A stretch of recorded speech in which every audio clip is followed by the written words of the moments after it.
Hello everyone. In this video, I'll show you how to fix the Capability Access Manager issue. The first thing you should do is install the latest Windows updates.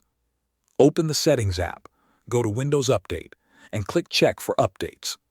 Look for cumulative updates such as KB5, 095, 093, or any newer update like KB5, 101, 650.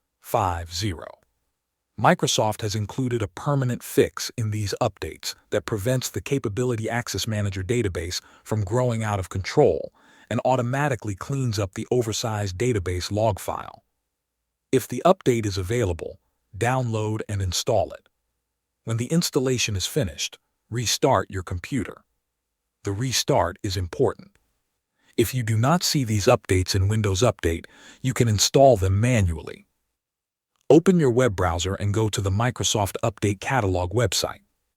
Search for the KB number of the update you want, such as KB5, 095, 093, or KB5, 101, 650.